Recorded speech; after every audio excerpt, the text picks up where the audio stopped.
اور آپ کو بتائیں کہ حاصلپور میں قبضہ بااثر مافیا نے قدیمی قبرستان کی اراضی پر مٹی ڈلوانے کے بعد قبروں کی باقیات ختم کر کے جانور باندھ لیے۔ اپنے پیاروں کی قبروں پر آنے والے شہریوں کو قبضہ مافیا کی جانب سے مبینہ دھمکیوں کا سامنا کرنا پڑ رہا ہے۔ اس حوالے سے دیکھتے ہیں حاصلپور میں فیض نیوز کے نمائندے محمد اکرام کی یہ رپورٹ۔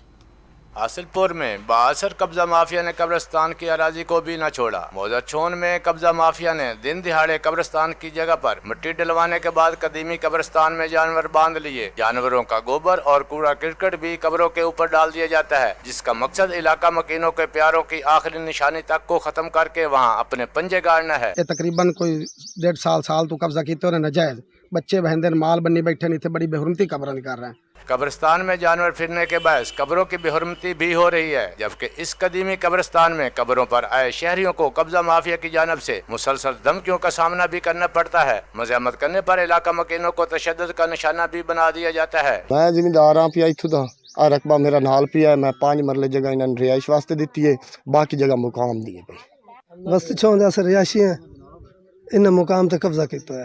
شہریوں نے ڈپٹی کمشنر اور اسسٹنٹ کمشنر حاصلپور سے نوٹس لے کر فوری طور پر قبرستان کی اراضی کو واگزار کروا کے یہاں 4 دیواری بنوانے کا مطالبہ کیا ہے۔ کیمرہ ٹیم کے ساتھ محمد اکرام، فیض ٹی وی، حاصلپور۔